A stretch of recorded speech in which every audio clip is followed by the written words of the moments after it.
Nós estamos aqui iniciando mais uma sessão, lembrando aí, né, que o livro do Apocalipse, nós já provamos aí para você, desde o nosso início, que o melhor modo de interpretarmos Apocalipse não é olhando como nós estamos acostumados a olhar, ou seja, de um modo cronológico, de um modo linear, mas sim na visão daqueles que escreveram, dos judeus, né, de João, que registrou, e dentro de um paralelismo, onde ele conta e reconta a mesma história, a história sempre trata do mesmo período, e em cada sessão ele nos traz nos dá uma ênfase diferente para que a gente, no montar, né, de todas essas sessões, depois no sobrepor dessas sessões, possamos compreender então toda a visão, toda a realidade apresentada por essa revelação. Hoje estamos começando aí o capítulo 17, 18, 19, que é a sexta sessão. Terminamos a semana passada a quinta sessão, capítulo 15, né, e 16, que trata das últimas coisas, que trata já da grande tribulação e do juízo final. E aí agora a pergunta que surge, que ele vai responder aqui nessa sexta sessão e o que vai acontecer com os aliados de Satanás? O que acontece com a besta? O que acontece com a Babilônia? O que acontece com a besta do mar, a besta da terra? Então, essa sessão vai enfatizar essa realidade, né, a revelação do que vai acontecer com eles, e trata da atuação deles durante o mesmo período. Vai citar aqui de uma maneira mais exaustiva a Babilônia, né, que é o terceiro agente, aí, o aliado de Satanás, que só foi mencionado lá na quarta sessão. Lembra que ele trata da besta do mar, ele trata da besta da terra, e aí ele menciona, só de passagem, falando já da queda da Babilônia. Aqui ele vai apresentar um pouco mais quem é essa Babilônia, né, o tipo de atuação que ela tem, e vai tratar do julgamento, então, dos aliados de Satanás. Ok? Relembrando aí, então, o que eu já acabei de dizer, então, nesses capítulos 17 e 19, nós temos a visão do julgamento dos aliados do dragão. Você dá uma olhadinha aí, você que está com a Bíblia aberta, Apocalipse capítulo 17, o verso 1 diz: Veio um dos 7 anjos que tem as 7 taças e falou comigo dizendo: Vem, mostrar-te-ei, o que está escrito aí? O julgamento, né, da grande meretriz que se acha sentado sobre muitas águas. Até aqui por enquanto. Então, aqui vai apresentar a visão dos julgamentos. O primeiro julgamento é a respeito da grande meretriz, e aí depois nós temos a queda propriamente dela e, consequentemente, caindo juntamente com ela os demais aliados aí de Satanás até o final do 18, e aí depois do 19, a exaltação da vitória, né, do nosso Senhor. Tudo bem?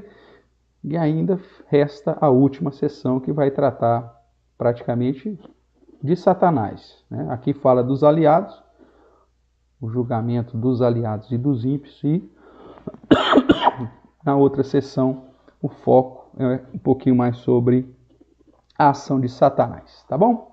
Então uma ênfase é dada no julgamento e queda da Babilônia, que, como eu já disse, já foi citada lá na quarta sessão, no quarto ciclo, e também no quinto.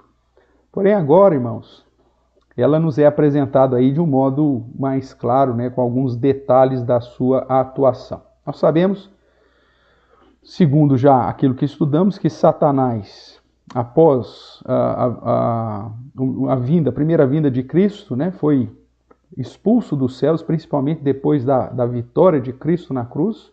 Satanás não tem o porquê estar no céu mais para acusar ninguém, uma vez que Jesus já resolveu o problema, já pagou o preço na cruz, já está consumado, já encravou na cruz, conforme Paulo diz, o escrito de dívida que era contra nós, né? Rasgou a caderneta, envergonhou Satanás, expondo ele na cruz.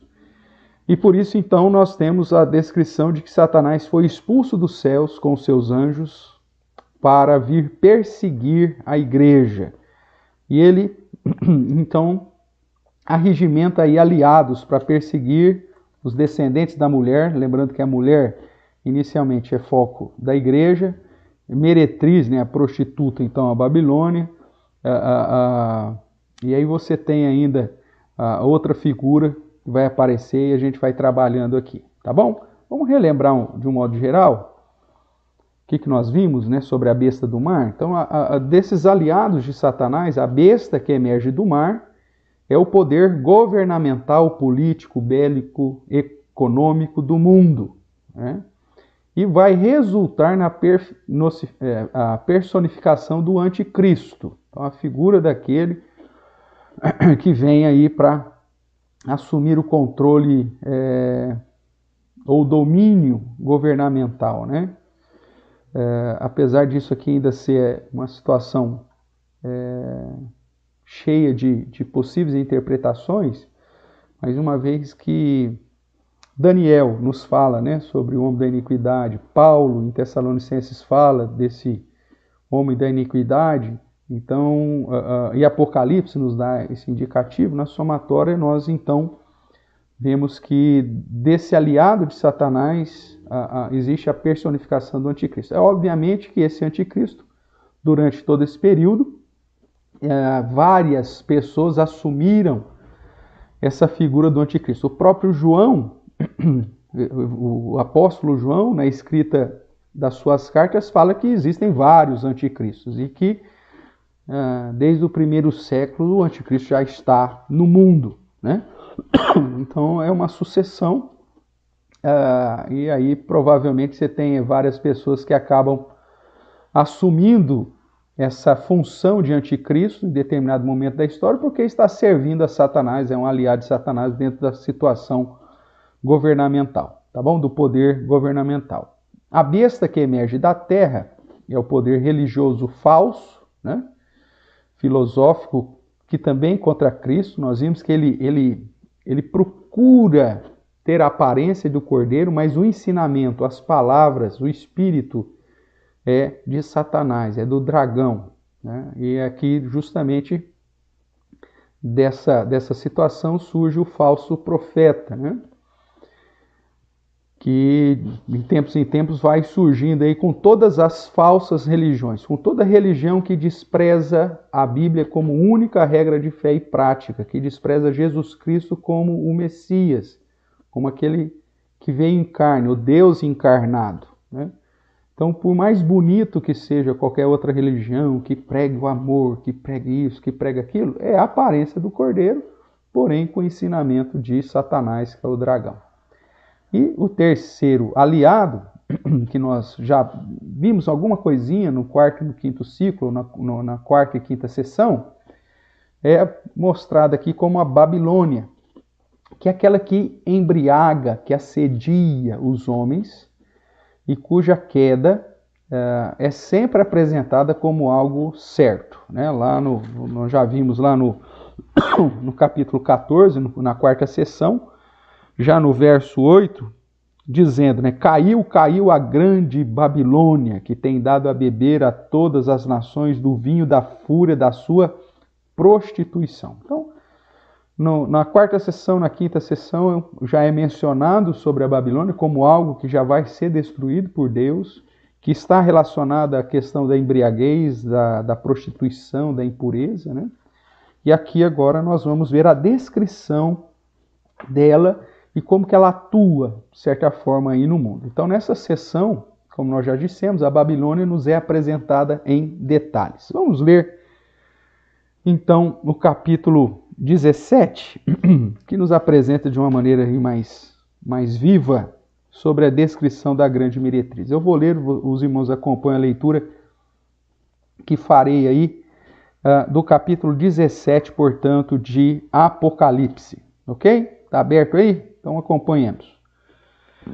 Veio um dos 7 anjos que tem as 7 taças e falou comigo, dizendo: Vem, mostrar-te-ei o julgamento da grande meretriz que se acha sentada sobre muitas águas. Nós já vimos que muitas águas refere-se a nações, né? Besta que emerge do mar representa todas as nações. Então, se ela está sentada sobre muitas águas, ela está no mundo inteiro, tá? Já aproveitando aqui para trazer algumas interpretações aí que a gente vai confirmar daqui a pouquinho. Então, ela se acha sentada sobre muitas águas e é com quem se prostituíram os reis, né? Que tiveram promiscuidade, imoralidade, se prostituíram os reis da terra. E com o vinho da sua devassidão foi que embebedaram os que habitam na terra. Então veja, não só os poderosos, os reis, se prostituíram com essa meretriz aqui, que é a Babilônia, mas todos os moradores da terra também se embebedaram daquilo que ela estava oferecendo, tá certo? Todos os que habitam na terra. Transportou-me o anjo em espírito a um deserto e vi uma mulher. Só que essa mulher nós sabemos que é a meretriz, não é a igreja, tá? Uma mulher montada numa besta escarlate, besta repleta de nomes de blasfêmias, com 7 cabeças e 10 chifres. Se você fizer uma comparaçãozinha rápida com a besta do mar, né, o verso 13, ou melhor, o capítulo 13, verso 1 diz: Vi emergir do mar uma besta que tinha 10 chifres e 7 cabeças. Então, essa mulher é descrita como ela está montada numa besta que já aponta para governo, para domínio, né? Para império. E essa besta vermelha, repleta de blasfêmias, que também tem 7 cabeças e 10 chifres. Então há uma relação com essa questão do governo, né? Essa questão do domínio de nação, de reino, tá bom? Verso 4, então, de Apocalipse 17. Vamos lá? Dayaninha chegou aí. Oi, Dayaninha, que Deus te abençoe. Prazer recebê-la aqui de novo, viu, querida? Deus esteja contigo aí. Nós estamos em Apocalipse capítulo 17, lendo o verso 4, tá bom? Então vamos lá. Achava-se a mulher vestida de púrpura e escarlata. Lembrando que púrpura e escarlata são cores da realeza, né? Gente que tem, no mínimo, ostentação. Adornada de ouro, de pedras preciosas, de pérolas, tendo na mão um cálice de ouro, transbordante de abominações e com as imundícias da sua prostituição. Então a expressão aqui, né, a figura de todo o hedonismo, de toda a busca pelo prazer, de toda a satisfação das concupiscências carnais, de busca pela satisfação das pulsões carnais, né, de toda a imoralidade, né? Então, toda a sensualidade, a sedução. Primeiro é uma mulher vestida de vermelho, de púrpura, toda adornada, toda enfeitada, toda maquiada. Essa é a ideia aí, segurando um cálice, né, onde ela põe esse vinho da prostituição, né, o vinho da fúria da sua prostituição. Ou seja, é toda essa prática de promiscuidade, imoralidade, de orgia, de festa, de busca pelo prazer, de sensualidade, com que os moradores da terra se embebedam e que os poderosos, os reis das nações ou os reis da terra também se embebedam, né? Então toda essa situação relacionada à promiscuidade, né, e à carnalidade, Tá joia? Ah, Reverendo Chulang, Sudonita, sejam bem-vindos também. Então nós estamos aqui no capítulo 17, então falando dessa descrição da Babilônia, que nós sabemos que é todo esse sistema que está no mundo de sensualidade, promiscuidade, busca do prazer, de sedução para as práticas carnais pecaminosas, e que os reis da terra e que os habitam a terra, e você vai ver que há uma diferenciação aqui, mas que os habitantes da terra se embebedaram e dão vazão a isso, né? Você vê que isso, infelizmente, acaba trazendo ou chegando, né, até mesmo dentro da igreja, porque os três agentes, os três aliados de Satanás tentam se opor à igreja, né, e manchar a igreja e tirar as pessoas do caminho do Senhor. Tudo bem? Vamos continuar aqui. Verso 5. Na sua fronte achava-se escrito um nome, um mistério, né? Babilônia, a grande, a mãe das meretrizes e das abominações da terra, ou pode ser traduzido também como dos ídolos, da adoração aos ídolos da terra, né? Da adoração dos prazeres da terra, por isso que é abominação. Então vi a mulher embriagada com o sangue dos santos e com o sangue das testemunhas de Jesus. Sempre aquele paralelo, né? Os que guardam os caminhos de Deus e aqueles que testemunham de Jesus, falando tanto dos crentes na perspectiva do Antigo e do Novo Testamento, ou seja, essa Babilônia atua aí. Por isso que Apocalipse fala das coisas que eram, das coisas que é e das coisas que são, como nós vimos lá em Apocalipse capítulo 1, verso 19. Então não trata só da atuação deles nesse período, mas de sempre, né? E quando a vi, admirei-me com grande espanto, João falando, né? O anjo, porém, me disse, por que te admiraste? Dir-te-ei o mistério da mulher, da besta, que tem as 7 cabeças, os 10 chifres, e que leva a mulher. Veja, a mulher está montada, e que leva a mulher. Então veja, o próprio anjo diz que vai apresentar aqui agora algumas situações para que identifiquemos o significado desse símbolo. Dentro dessa linha de interpretação do Apocalipse que nós temos seguido, os símbolos, né, o simbolismo de Apocalipse, ou ele será interpretado pelo próprio livro do Apocalipse, como é, por exemplo, a situação do dragão, a antiga serpente, Satanás, o diabo, para deixar claro que toda vez que fala de dragão, está falando do próprio Satanás. Ou, quando o simbolismo não é tratado aqui no próprio livro de Apocalipse, ele vai estar, a chave da interpretação vai estar no restante das Escrituras, como a gente já fez aqui em vários momentos, indo lá para Gênesis, indo para Daniel, indo até mesmo para os Salmos, para os profetas, para os Evangelhos. E aí, então, através da chave que a própria Escritura nos traz, a gente tem condição de interpretar aqueles sinais que, porventura, o próprio livro não explicou, ou que se explicou ainda e ficou alguma dúvida, nós temos condição de fazer essa comparação. Tá bom? Então, verso 8. A besta que vistes era e não é. Está para emergir do abismo e caminha para a destruição. A ideia é que, mesmo que esse poder exista, ele já está decretado o seu fim, né? Então, era e não é. Vai aparecer de novo, mas mesmo ele se levantando, ele vai para o fim, ele vai para o julgamento, ele vai para a destruição.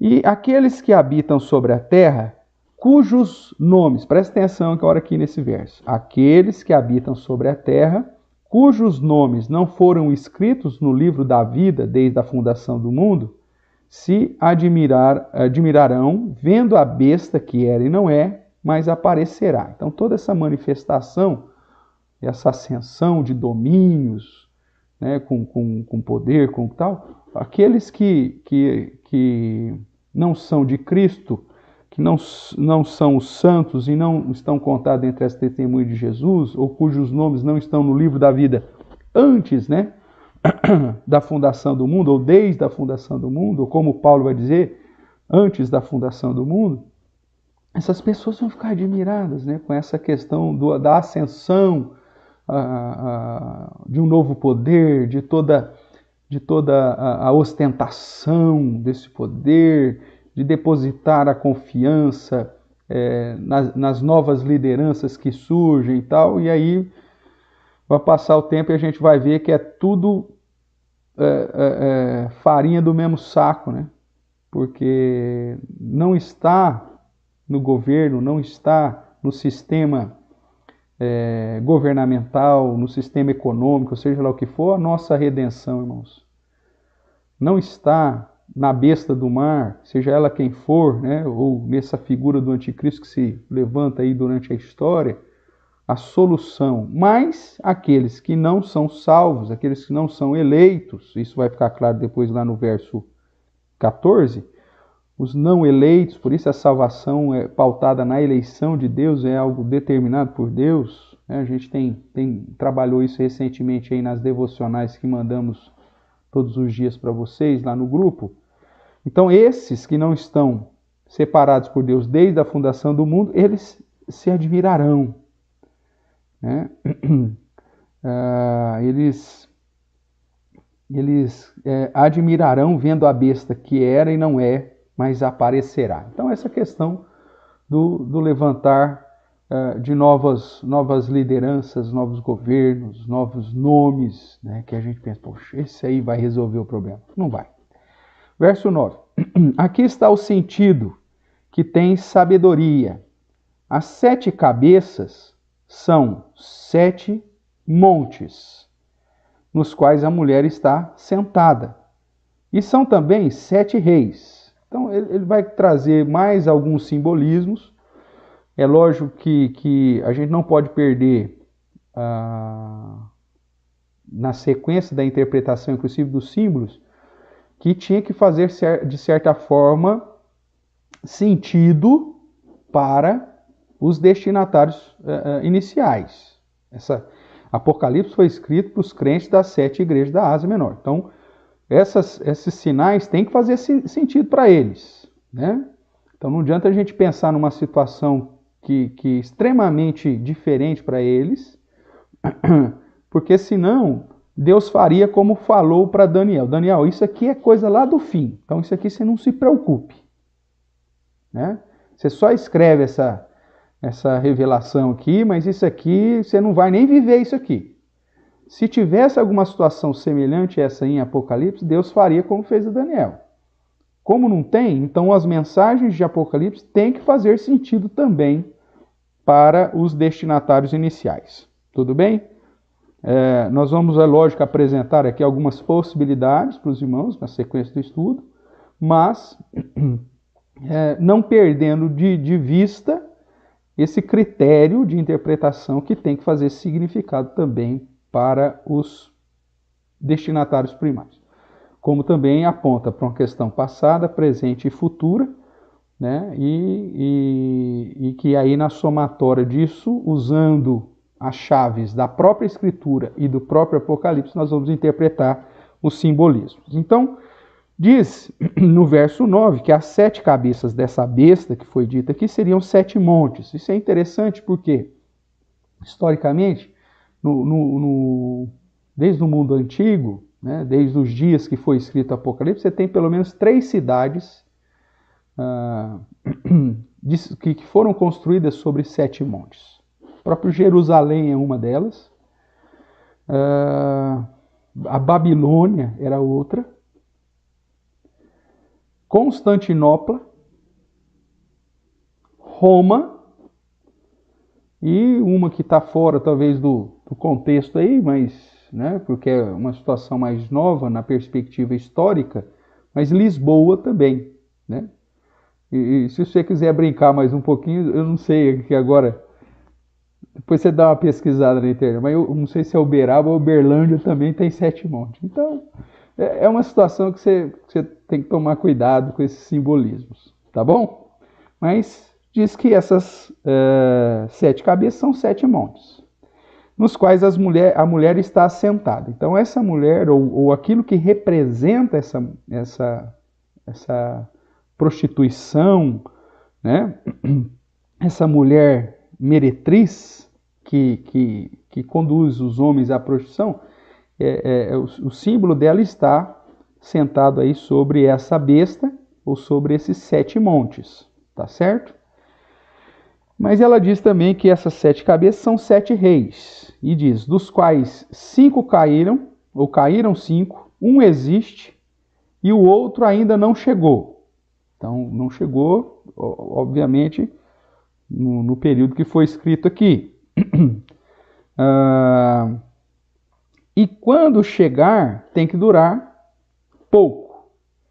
E a besta que era e não é, também ele é o 8º rei, e procede dos 7, e caminha para a destruição.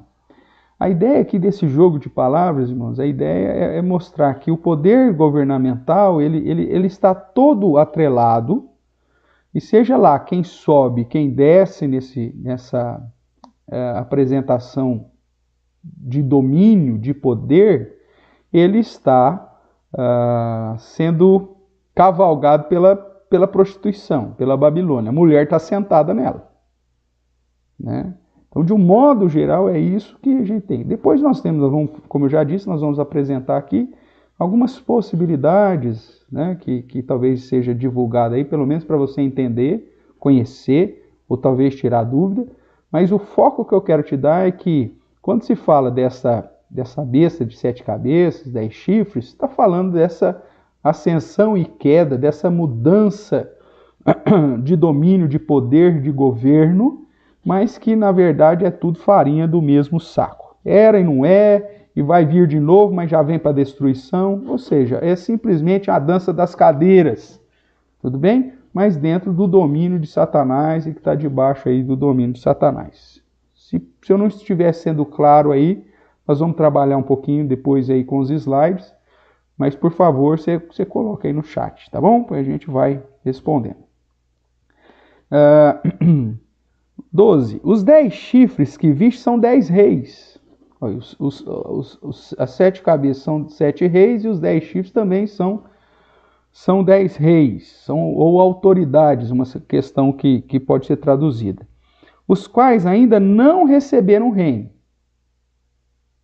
Então talvez sejam autoridades que não estejam relacionados com o domínio de reinos ou nações, mas autoridades sobre elas, mas que não seja, por exemplo, o rei, não seja o presidente, não seja o primeiro-ministro.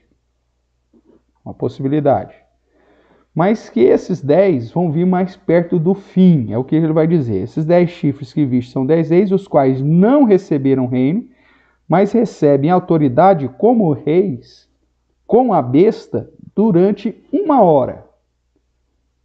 Provavelmente esse aqui é mais perto do final das coisas, dos últimos dias, né? Bem perto do final, porque veja qual que é o objetivo deles que recebem autoridade aí nessa 1 hora. Tem estes um só pensamento e oferecem à besta o poder e a autoridade que possui. E eles pelejarão contra o cordeiro. Então, pelejarão eles contra o cordeiro. Então, para pelejar contra o cordeiro, é uma batalha, talvez relacionada à última batalha, a batalha final. Por isso, talvez esse ponto aqui nos trate das questões mais dos últimos dias, bem perto do final. Por isso, essa expressão durante 1 hora. Tá bom? E o verso 14 é o verso mais lindo de todo o livro de Apocalipse. Ok? Veja aí o que diz. Pelejarão eles contra o cordeiro, e o cordeiro os vencerá. Pois é o Senhor dos senhores e o Rei dos reis. E vencerão também os chamados, eleitos e fiéis que se acham com ele. Por isso que o tema aí do nosso estudo é a vitória do Cordeiro e da sua noiva. Porque esses chamados, eleitos e fiéis é a igreja. é o povo que Deus separou para si. E o verso 14, então, de 17 é o tema do livro, que apresenta, portanto, a vitória de Jesus e da sua igreja, a vitória do Cordeiro e da sua noiva, dos seus eleitos, dos seus chamados. Então, mesmo com toda essa realidade já descrita no livro do Apocalipse, mesmo com todas essas situações que ainda vão acontecer, de trombetas, flagelos, de lutas, de dificuldade, de problema, de praga, com toda essa perseguição, inclusive conduzindo alguns à morte, os mártires separados por Deus para a sua própria glória, apesar de tudo isso, o que conta e o que é importante saber é que Satanás e os seus agentes pelejarão contra o Senhor, mas o Cordeiro vencerá e também os seus discípulos, os seus eleitos, os seus chamados, os seus fiéis, ou seja, a sua igreja, também vencerá. Louvado seja o Senhor por isso. Verso 15. Falou-me ainda, as águas que viste, onde a meretriz está assentada, são povos, multidões, nações e línguas. Reforçando aquela interpretação do símbolo, nós falamos que muitas águas refere-se então, a nações, a povos, a multidões, línguas, a todas aos grupos étnicos governamentais espalhados pelo mundo. Verso 16. Os 10 chifres que vistes e a besta, esses odiarão a meretriz. Opa, aqui é uma mudança na conversa aqui. Veja que a meretriz estava montada na besta, e ela seduz todo mundo, e todo mundo se prostitui com ela e bebe do vinho que ela tem a oferecer. Só que esses 10 reis que apresenta aqui no final, e a própria besta, de certa forma, odiarão a meretriz. Então, talvez no pronunciamento do poder, eles vão falar, olha, essa questão de promiscuidade, prostituição, embriaguez, hedonismo, busca do prazer, olha, nós condenamos isso. Né? E inclusive vão perseguir aqueles que vivem assim. Nós vamos chegar aqui num determinado momento que vamos apresentar uma das possibilidades, e aí você vai ver que o próprio governo ele se levanta contra a Babilônia, né? Mas isso não porque ele se opõe, não, mas ele serve o mesmo Senhor. Mas é que em determinados momentos isso acontece, né? O governo se opondo, por exemplo, aos vícios, se opondo à jogatina, se opondo à zona de meretrício, né? À própria prática da prostituição, até mesmo usando a besta da terra para perseguir e matar, né, os promíscuos. A questão da Inquisição é um exemplo. Né? Então, eles odiarão a meretriz. Verso 16. Os 10 chifres que vistes e a besta, esses odiarão a meretriz e a farão devastada e despojada, e lhe comerão as carnes e a consumirão no fogo. Ou seja, vão condenar as práticas promíscuas à condenação, à pena de morte. Há um determinado momento que o governo vai se levantar contra essas práticas que, na verdade, eles mesmos já se prostituíram e já beberam, já se embebedaram deles. Né? Mas o governo vai fazer isso. Então, práticas promíscuas, vai para a Inquisição, vai para a fogueira, né? Ou vai para a forca. Então, é mais ou menos isso, tratando de todo o período aí, você não pode esquecer disso. Porque em seu coração incutiu Deus que realizem o seu pensamento, o executem a uma e deem à besta o reino que possui, até que se cumpra as palavras de Deus. Então, há um período aí que a própria besta se levanta contra a Babilônia, dentro desse decreto de Deus, até que se cumpra as palavras de Deus. E o verso 18, então, finaliza o capítulo 17, dizendo: a mulher que viste é a grande cidade. Mais uma vez, ela faz essa conexão aí com uma cidade, né? A grande cidade que domina sobre os reis da terra. Então, a questão das muitas águas, a questão de estar assentada sobre 7 montes, e aí agora dizendo que é uma grande cidade que domina sobre os reinos da terra, obviamente que aponta tanto por uma situação de um sistema que está presente no mundo, conduzindo as pessoas à prostituição, à promiscuidade, né, a se embebedar na promiscuidade, mas também é representada por um sistema, é representada por um grupo. E dentro daquele critério de interpretação, para o povo, os crentes das 7 igrejas da Ásia, né, a grande cidade que dominava sobre os reis da terra, que está sobre 7 montes, daquelas 4 possibilidades que eu te dei, Babilônia, Jerusalém, Constantinopla e Roma, então, obviamente que temos uma inclinação maior para Roma, né? E que mesmo agora ainda continua sobre essa situação de ser fonte, em Roma está a autoridade sobre todos os reis da terra. Então nós vamos ver se isso tem algum fundamento, se não, se é preferível ficar com o foco aqui, né, nessa questão simplesmente governamental, ou se temos alguma relação com aquilo que ainda existe hoje dentro do contexto aí de Roma, tá bom? Vamos lá, o Cezinha chegou aí, já cumprimentou a sua irmã, então estamos todos juntos aqui e vamos caminhar aqui no nosso slide. Então nós sabemos, irmãos, até pela leitura e pela história da Bíblia, né? Você vai ver que Babilônia, esse termo Babilônia é um negócio usado desde sempre, lá em Gênesis você vai para Babel, né? Então sabemos que a Babilônia sempre foi descrita na história como um lugar de busca pela glória humana. A Torre de Babel, Babilônia, é um exemplo disso, né? Depois ela ressurge como instrumento do juízo do povo de Deus, mas demonstra toda essa busca pelo poder, pelo prazer, pela glória. Isso fica ilustrado na Babilônia, que vem, o Império Babilônico, que vem dominar Jerusalém, na figura do rei Nabucodonosor. E você se lembra muito bem na história que Deus fez com que ele ficasse louco e ficasse um tempo vivendo como um animal no campo, justamente porque ele se envaideceu e se engrandeceu, né? Dizendo: olha, eu sou o cara mesmo, olha o império que eu construí, olha que coisa fantástica.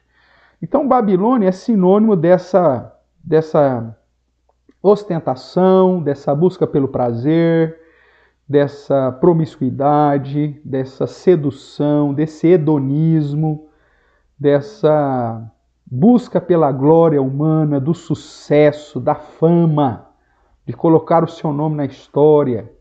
Então, Babilônia é sinônimo de busca por prazer, cheia de arrogância, cheia de presunção, de soberba, ok?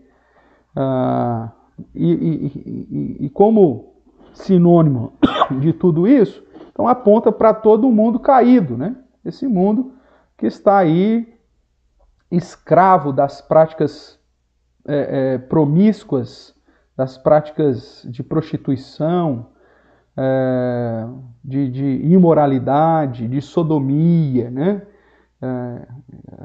Que hoje levanta a bandeirinha do amor, né? Desse amor ético, não do amor bíblico, mas do amor que é o seguinte: se o amor é a maior lei do mundo, então se há amor, não tem problema nenhum, né? Então, pautado no amor, você pode divorciar e casar com outro, né? Porque você não ama mais, mas se agora esse amor que você encontrou é um amor da sua vida, então não tem problema, ninguém pode te condenar por causa disso. É um negócio assim louco, né? Uma paixão fantástica. Então, quando acontece isso, então fazer o quê? Né? Então, divorcia mesmo, não tem problema não. Ou então, o amor de um homem de 60 por uma menina de 6 anos, né? Que culpa tem ele de ter nascido antes? Mas eles se amam, assim? Então, fazer o quê? Ou de um homem para com um homem, de uma mulher para com uma mulher, é o amor, é o amor. Isso é a bandeira da Babilônia, né? Então, a Babilônia simboliza isso. Você ser seduzido pela prostituição e por tudo aquilo que despreza a criação de Deus e a glória de Deus, que fez homem e mulher, e que deseja que o homem deixe o seu pai e sua mãe e une a sua única mulher, para os dois serem uma só carne e viver aí essa intimidade em aliança. Então, a Babilônia ela vem no caminho contrário de tudo isso. Tudo bem? Então, não sei se eu estou sendo claro aqui, mas a ideia é justamente focar que o Satanás está perseguindo os verdadeiros crentes através do sistema governamental, do sistema religioso filosófico e dos prazeres mundanos, do sistema mundo, né? Dos prazeres mundanos. Tudo bem? Vamos lá. William, seja muito bem-vindo. Boa noite, irmão.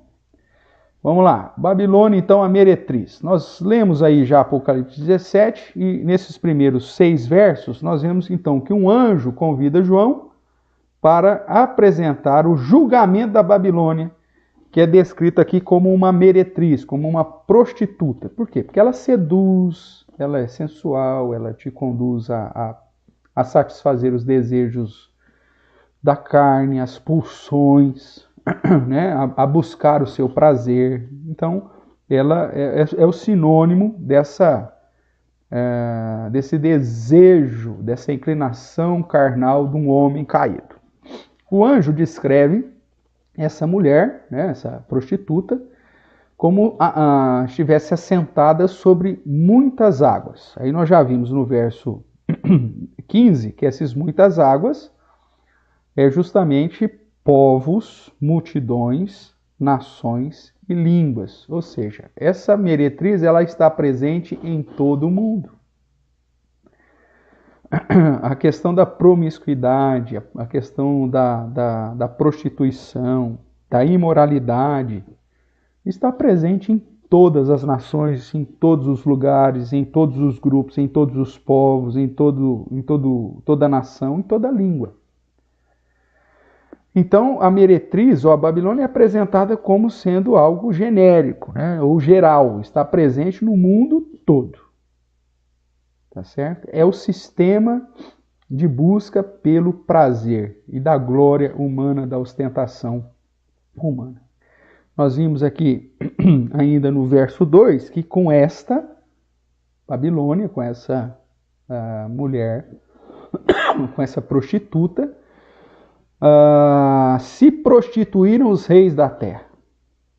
Né? Então, todos os governantes, a besta do mar, acabam se envolvendo, né, com essa situação da prostituição. Tal. Você pega para a história, né, você vê que, inclusive, a queda de muitos impérios se dá justamente por conta da promiscuidade. Você pega a Roma Antiga, uma orgia, uma prática de sodomia, né, os gregos.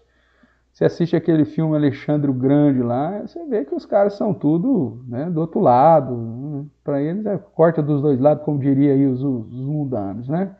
A prática de promiscuidade, de homossexualismo, de prostituição, os bacanais, as orgias, as práticas cultuais sexuais. Então, os reis se prostituindo com a Babilônia, né? Essa devassidão. E, então, aqui você tem toda a sorte de impureza sexual, distorção do padrão bíblico do prazer e do padrão bíblico, inclusive, do casamento. Tá certo? Infelizmente, não só os reis da terra, né? Que se prostituíram com ela, mas também os que habitam na terra. Então aí abre a ideia ser humano comum, né? O plebeuzão lá também vai estar se prostituindo com a Babilônia, que é esse sistema de devassidão, de promiscuidade, de impureza, de satisfação da carne, da satisfação da concupiscência dos olhos, da carne e a cobiça da vida. Tá bom? Que João, lá na sua primeira carta, diz para a gente fugir disso. Tá certo? Então, na sequência aí, nós vemos então um anjo convida João para apresentar o julgamento dessa Babilônia, que é então descrita como essa meretriz. O anjo descreve ela assentada sobre as muitas águas. Nós já vimos o verso 15 dizendo então que são povos e o verso 18 dizendo que é a grande cidade. Então a grande cidade, Roma, né, por um contexto lá, que domina sobre os reis da terra, um império que estava em vigor no dia da escrita de Apocalipse era Roma. Então a cidade de Roma sintetizava, encarnava, né, esse sistema babilônico, esse sistema da Babilônia, esse sistema da meretriz, da prostituição. Então, mas não é uma questão simplesmente dela, não é uma situação só de Roma. Se fosse um problema só de Roma, nós estaríamos tranquilos, mas não, está em todos os lugares, em todas as situações. E não somente sobre os poderosos, não se prostitui somente os reis da terra, mas se embebedaram com ela também os habitantes da terra. Então você não precisa para uma grande cidade, para um grande centro, para você ver a Babilônia fazendo aí, seduzindo, né, os seus amantes. Você vai para qualquer curritela aí e você vai, né? Você sabe que nós trabalhamos em Jaboticabal, e em Jaboticabal nós temos uma cidade próxima, Córrego Rico, né? E Córrego Rico uma curritela como se fosse talvez aqui em Araraquara, Bueno, uma cidade pequenininha lá, que está ali, que é distrito inclusive. Na entrada da cidade, a primeira coisa que tem em Córrego Rico, quem vem, né, acho que é Paradópolis, sei lá quem vem de lá, a primeira coisa, na rotatória da entrada da cidade, você tem uma casa de shows. Tá certo? Então tá ali já a Babilônia se oferecendo na entrada da cidade. Cidade desse tamanhozinho. Mas é assim que funciona. Por quê? Porque a Babilônia está em todo lugar, meu amigo. Né? E não só os poderosos da terra se prostituem com ela, mas também todos os habitantes da terra. O termo devassidão aqui é toda sorte de impureza sexual, distorções do padrão bíblico do prazer, porque a gente sabe que, biblicamente falando, o prazer não é proibido, né? O prazer sexual não é proibido desde que realizado por um homem e uma mulher que assumiram um compromisso, uma aliança do matrimônio, apoiados, né, pela família. Deixa pai e mãe, une-se a sua mulher, tornando-se os dois uma só carne.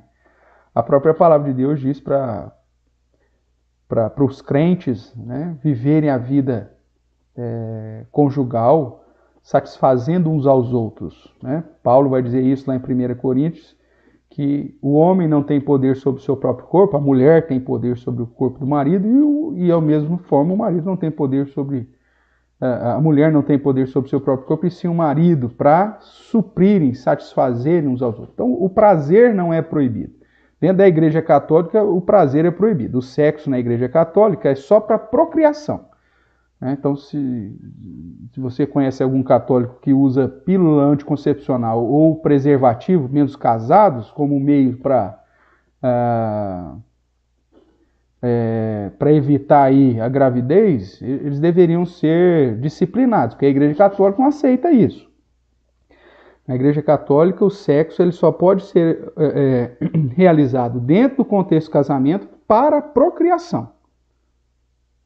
Se não for na expectativa da sua esposa ficar grávida, então você não deve fazer. Né? Você pega, inclusive, você tem teólogos católicos que falam, se não me engano, São Francisco de Assis, ele chega e fala assim, o exemplo dos elefantes é fantástico para o casal cristão. Eles coabitam de 2 em 2 anos, de modo secreto, só para procriação. Então esse é o padrão católico. Agora, o padrão bíblico não. O prazer não tem problema nenhum dentro do contexto de um matrimônio, dentro do matrimônio, ok? Inclusive, Salomão diz para você aproveitar isso, né, como um benefício do Senhor. É lógico que na visão bíblica, o casamento ele tem como objetivo a procriação, né, o crescer e multiplicar, evitar a imoralidade, lá 1 Coríntios 7, justamente para evitar a promiscuidade, a imoralidade. Cada um tem o seu próprio marido, cada uma tem o seu próprio marido, cada um tem a sua própria esposa. E para gerar o prazer do homem e da mulher, o prazer genérico aqui, né? 1 Coríntios 7 também. Então, dentro de um contexto bíblico, nós podemos, no casamento, fugir da imoralidade, cumprir com a obrigação do crescer e multiplicar, né? Ter filhos, gerar filhos, e ao mesmo tempo satisfazer as necessidades carnais, né, dentro do padrão bíblico. Agora, no padrão do mundo, ele joga tudo fora, esse padrão de prazer bíblico, e vai para a promiscuidade, né? Vale tudo. Então, aí você tem tudo isso. E não é uma situação de agora, é uma situação de sempre, e é isso que a Babilônia representa. Tudo bem? Então, vamos lá. O verso 3 apresenta a visão de João, né? Ele diz assim: transportou-me o anjo em espírito a um deserto e eu vi uma mulher. Então, deixa eu abrir aqui o slide aqui, porque isso aqui é uma imagem de internet, tá, irmãos? Então, eu não estou dando aí o crédito, porque eu não sei de quem que é essa imagem. A imagem, você põe isso lá na internet, é uma das primeiras imagens que aparece. Então, nós temos uma mulher vestida de púrpura, essa cor mais azul aqui, de escarlata, né? Aqui, ó, vamos lá, púrpura, escarlata, com um cálice de ouro, toda adornada, né? Maquiada, sensual, e montada numa besta de 7 cabeças com 10 chifres. Tá ok? Então, essa aí, de certa forma, é a visão que é descrita aí. Uma mulher montada numa besta. E apesar de geralmente a figura da mulher ser atrelada à igreja, aqui nós estamos falando de uma meretriz, né? Então aqui nós temos uma mulher prostituta. Aqui distingue da mulher adúltera também, que é uma igreja apóstata. Então é isso que você tem que estar atento, muitas vezes, desses sinais aí, para não confundir quem são. A meretriz, então, ela não pode ser confundida com a igreja. Então, essa mulher que está sentada, veja que o diabo sempre tenta imitar, né? A visão de João aqui é justamente no deserto, onde lá no capítulo 12, nós vemos Deus pegando a mulher, que é a igreja, e levando para o deserto para preservar ela dos ataques de Satanás. Aqui nós vemos essa outra mulher também no deserto, né, mas com o propósito aí de satisfazer os desejos do próprio Satanás. Então essa é a visão que João tem, tá certo? A mulher e a besta demonstra que a meretriz está atrelada e anda junto com a besta, ou seja, o poder governamental. Então, aqueles que pensam, mas o governo deu não sei quantos milhões para fazer a parada gay. E aí você vê depois imagens da parada gay de uma promiscuidade, as pessoas fazendo sexo no meio da rua lá. Ah, mas o governo deu não sei quantos milhões de reais para fazer o carnaval. Meu amigo, a besta e a meretriz andam juntas. Elas, ó, estão montadas. Entendeu? Então, ambas são aqui vermelhas. O vermelho nessa ideia aqui do pecado, né? Isaías vai dizer isso. Isaías capítulo 1, verso 18, ele diz, ó, se os seus pecados são vermelhos como a escarlata, como esse carmesim, vem para Deus que Deus vai te lavar, te limpar e tornarão branco como a lã. Então, ou como a neve. Então você vê que o vermelho da besta e o vermelho da mulher, né, do vestido da mulher, você vê aí no verso 3, né? Uma mulher montada numa besta escarlate, repleta de nomes de blasfêmias, com 7 cabeças e 10 chifres. E achava-se a mulher vestida de púrpura e de escarlata. Então, isso mostra que práticas juntas do poder governamental com esse sistema promíscuo, né, da inclinação pecaminosa do próprio homem, se juntando para apoiar essas práticas de promiscuidade, aí, como se fosse algo cultural. É cultural. O governo vai dar dinheiro aí para você fazer uma apresentação cultural, mas voltada para promiscuidade. Né? Menininhas tocando no rapaz nu lá. Olha que coisa linda, né? Maravilhosa. Isso é... Hã? Até mesmo para estar falando aqui, a Lei Rouanet, né? Então é isso aí, é o governo investindo na meretriz, né? Então é a besta montada, a besta vermelha junto com a prostituta. Tudo voltado aí para a sedução, para os prazeres carnais e por aí vai, tá certo? Então a sua aliança com a besta gera uma perseguição aos crentes, né? Levando, inclusive, à morte dos crentes, né? E para eles é fonte de prazer. Veja que eles estão aí com um cálice de ouro. O cálice aponta para essa questão da satisfação, né? A bebedeira da turma aí é algo para satisfação. Só que esse cálice de ouro transbordante de abominações, com imundícia, prostituição, né? E aí eles se embriagam no verso 6. Então vi a mulher embriagada. O que ela está bebendo nessa taça? Ela está embriagada com o quê? Com o sangue dos santos e com o sangue das testemunhas de Jesus. E quando a vi, admirei-me com grande espanto. Ela vê a morte dos verdadeiros crentes com prazer. Ela vê a perseguição, né? Olha lá, os crentes morreram. O governo proibiu determinada coisa para os crentes. Eles batem palmas, eles se alegram e tal. Porque eles estão juntos, irmãos. O sistema do mundo e o governo, eles vão aplaudir tudo aquilo que é contra a verdadeira igreja do Senhor. Tudo bem? Estamos vivos até agora? Vocês estão comigo ainda aí? Eu acho que sim, né? É uma espécie de Jezabel, pôs o Kleber aqui, né? Disseminado no mundo inteiro, né? Você vê aí essa ideia. Jezabel simboliza, obviamente, né, que estava ligado ao poder e cheio de promiscuidade, mas é esse sistema mundo, tanto o sistema governamental como o sistema da cosmovisão humana, que é a busca incessante pelo prazer. E esse é um grande perigo, né? Lembra que são aliados de Satanás contra a igreja, irmãos. Tem muito crente aí que está sendo seduzido pela Babilônia. Tem muito crente aí que está tomando o goró lá da meretriz, né? Que vive uma vida só de busca de prazer, de satisfação, de glória, de ostentação, não é verdade?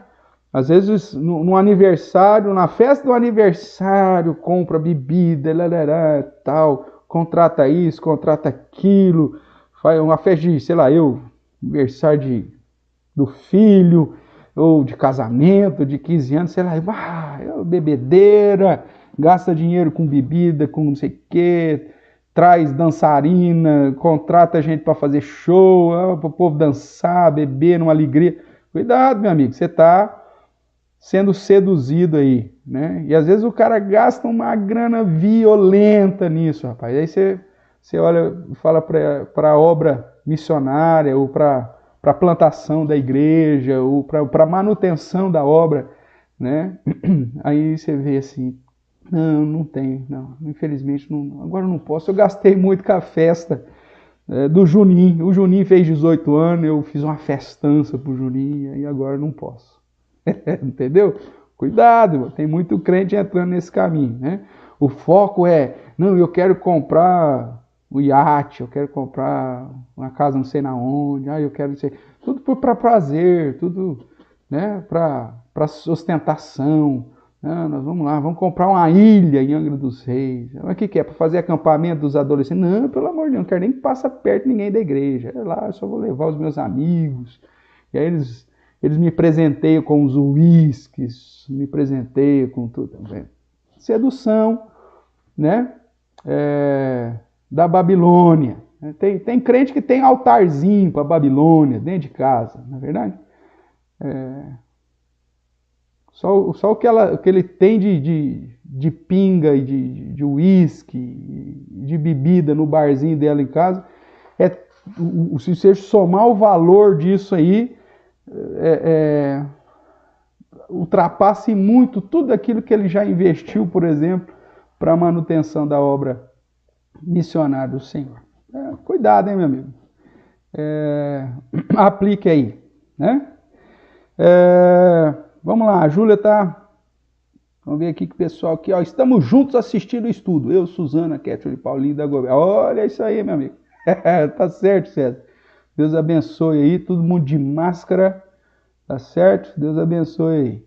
A Júlia, pode ter vários anticristos ao mesmo tempo? Pode ter. São vários anticristos às vezes. Tem hora que você olha para cada nação, para cada povo, Júlia, você vê um anticristo. Tá certo? Pode sim. Então vamos lá, irmãos. Vamos caminhar mais um pouquinho aqui. Carlão, pode ficar tranquilo. Não sei se o Otaviano está aí com a gente. Otaviano, fica tranquilo. Vamos terminar na hora, tá bom? Sei que hoje vocês gostam de assistir o jogo aí, mas vai dar tudo certo. Pode ficar em paz. Tá bom? Mas vamos lá então, irmãos. Vamos caminhar aqui um pouco. A Babilônia representa então esse centro urbano de todos os tempos, que promove toda a sorte de luxúria e prazer mundano, que sob a permissão da besta, né, do governo, assedia e persegue os crentes e embebedam aqueles cujos nomes não estão escritos no livro da vida. Então esses que habitam a terra, que se embebedam com o vinho da devassidão da Babilônia, é justamente aqueles cujos nomes não foram escritos no livro da vida. O que se espera do crente, do chamado, do eleito, do fiel a Deus, é que ele não tenha comunhão com a Babilônia, que ele saiba falar não, que ele saiba passar vontade. Um dos grandes benefícios que você pode fazer em seu favor é aprender a passar a vontade, meu amigo. E como crente, por amor a Deus, a Cristo, aquele que morreu por você, você abre mão. Se a obra de Jesus não é suficiente para você ter coragem de abrir mão do seu vício, meu amigo, então você não entendeu nada, você tem que ir para o inferno mesmo. Porque se a obra de Jesus, se o sacrifício de cruz, da cruz, em teu lugar, para te dar vida e vida abundante, e ele ter aberto os braços na cruz do Calvário, para te salvar, se isso aí não for suficiente para você falar não para a ostentação da vida, para os desejos da vida, para a carnalidade da vida, para os seus vícios, para a sua bebedeira, mesmo que seja social, mas se o amor a Jesus não for maior do que um copo de uísque, se o amor a Jesus não for maior do que um copo de cerveja, meu amigo, então você não entendeu nada. Você, na verdade, está querendo o prazer mesmo. E a Bíblia inteira fala, olha, meu amigo, deixa a alegria de lado, chora. Né? Busque a Deus, se humilhe na presença do Senhor. Nós não estamos aqui de férias.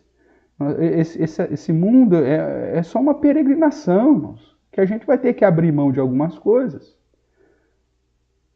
Nós vamos nos alegrar, nós vamos suprir aí essa questão de satisfação dentro de um padrão bíblico.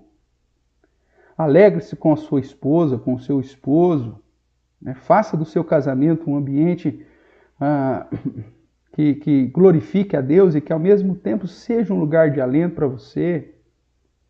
Você não precisa de correr atrás da promiscuidade, da prostituição para ser feliz, cara. Você não precisa seguir o padrão desse mundo. Porque se você foi chamado, se você é eleito, é fiel e se acha com Jesus, então você tem que ter no mínimo uma força a mais para dizer não para essas práticas que você sabe que é simplesmente passageira, simplesmente terrena. Essa prática de adultério, né? De ficar olhando para as mulheres na rua, mexendo com elas, assediando. Essa questão de pornografia. Para com isso, meu amigo. Jesus fez uma obra muito maior por você. E isso tudo está atrelado à Babilônia. Você está dando ouvidos para isso. E se você não consegue ser fiel nas pequenas coisas, então você não é fiel em nada. E as coisas vão pegar tempo para você. Né? Tô aqui chamando a atenção talvez mais dos rapazes, dos homens, dos varões, mas das mulheres também. Essa necessidade de se sentir cobiçada, de se sentir desejada. Veja a roupa que você está usando, o tipo do decote, o tipo de investimento que você está fazendo. Precisa realmente de toda esses adornos aí? Eu não estou falando para você andar de lenço na cabeça com bob e de camisa da última eleição passada. Não é nada disso, mas tem gente que extrapola. Não é verdade? Usa aquele shortão do marido lá, já que o bicho não está jogando mais bola, você pegou o shortão, pega a camiseta do último vereador que já está furado nas costas. Eu não estou falando isso. Mas tem gente que, pelo amor de Deus, acaba buscando aí essa situação do hedonismo, do prazer, e vive escravo disso. Eu tenho que comprar, eu tenho que ter, eu tenho que fazer, eu tenho que dar isso para cá, onde já se viu. Você vê, às vezes, até líderes, pastores, numa vaidade. Para com isso, meu amigo, vai tudo para o inferno. Nós somos chamados para trabalhar para o Senhor, para continuar testemunhando sobre Jesus. E não para sermos assediados aí da trela para a meretriz. Cuidado! Aqueles cujos nomes não estão escritos no livro da vida, esses vão abraçar e vão cair no assédio da mulher meretriz. Então, obviamente, nos dias de João, nós temos aqui o indicativo da meretriz ser a cidade de Roma, né? Pelo indício aí do verso 18. E porque era realmente o centro do mundo e ali que acontecia todas as orgias e as maiores práticas de promiscuidade daquele mundo conhecido. Agora, hoje, Babilônia é sinônimo, ou a meretriz, representa o mundo como centro de sedução. Então, a questão lá do mistério na fronte, né? Babilônia, a grande, a mãe das meretrizes e das abominações da terra, ou das adorações a ídolos da terra, mostra esse sistema geral, global, presente entre todos os povos, multidões, nações e línguas. Tudo bem, meus irmãos? Semana que vem, se Deus assim permitir, porque não adianta eu adiantar muito aqui, porque aí eu vou entrar. Deixa eu caminhar, eu acho que dá para ir mais uma. Isso, mais essa aqui, ó. Vamos lá. Esse slide ainda vai dizer sobre a meretriz. Aí o próximo já fala sobre a besta. Então vamos finalizar aqui sobre a meretriz. Nós vemos então que esse mundo, esse sistema mundo, ele seduz os seus para a morte. A Babilônia não seduz os reis e os que habitam na terra para dar vida. Não, ele vem para destruir a vida desse pessoal. Através dos vícios, através da promiscuidade, do sofrimento da prostituição. Né? Isso destrói, tira a dignidade humana. E o crente, o objetivo da Babilônia é te seduzir para te afastar de Deus. Né? Através da oferta aí de um cálice de ouro. Porém, transbordantes de práticas pecaminosas. Eu já citei aqui, mas eu quero chamar a sua atenção 1 João, capítulo 2, a partir do verso 15. 1 João 2,15 vai dizer assim: não ameis o mundo é a Babilônia, tá? Não ameis o mundo, nem as coisas que há no mundo. Se alguém amar o mundo, o amor do Pai não está nele. Porque tudo que há no mundo, tudo que na Babilônia é a concupiscência da carne, os desejos da carne, a concupiscência dos olhos, né, os desejos dos olhos, e a soberba da vida, essa ostentação geral, não procede do Pai, mas procede do mundo. Ora, o mundo passa, nós já sabemos que a Babilônia vai cair, bem como a sua concupiscência. Aquele, porém, que faz a vontade de Deus, permanece eternamente. Então, diante desse aliado de Satanás, que nos é apresentado de uma maneira mais viva agora, no capítulo 17 de Apocalipse, nós vemos que o objetivo desse agente de Satanás é te seduzir. Né? E ele vai fazendo as coisas devagarinho. Ele vai comendo pelas beiradas. Né? Se você observar sobre as questões como que o pecado, né? A origem do pecado, lá em Tiago capítulo 1, ele vai dizer assim, ó. Ele fala: ao contrário, cada um é tentado pela sua própria cobiça, todos nós temos essa inclinação, quando essa cobiça o atrai e o seduz. Então há primeiro um flerte, né? Uma olhadela, uma sedução. Aí o verso 15 de Tiago 1 vai dizer: então a cobiça, depois que ela te atraiu, seduziu, você vai conceber, você vai então dar vazão a essa cobiça. Aí, uma vez que houve o coabitar, aí você vai dar à luz o pecado. E o pecado, uma vez consumado, gera a morte. Veja que Tiago usa aqui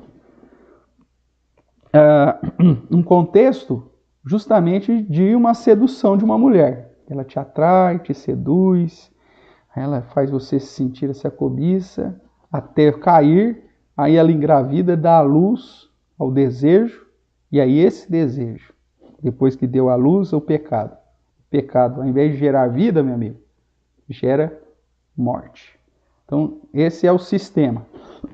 Então, tudo aquilo que é lícito aos olhos da besta, do governo, mas não convém aos olhos bíblicos, deve ser evitado, pois faz parte da tentação e do assédio veemente da Babilônia. É aquela história que Paulo diz: nem tudo que é lícito convém. Né? Tem muito crente que fala assim: mas é permitido. É permitido. Não é uma droga ilícita. Então não tem problema. É o primeiro passo para a sua sedução. Então, o que eu quero que você lembre do dia de hoje é sobre a Babilônia. É que a Babilônia é todo esse sistema promíscuo presente no mundo hoje. Tudo bem? Semana que vem, aí a gente vai começar então a tratar um pouquinho mais da besta. Quem que é essa besta aqui do capítulo 17?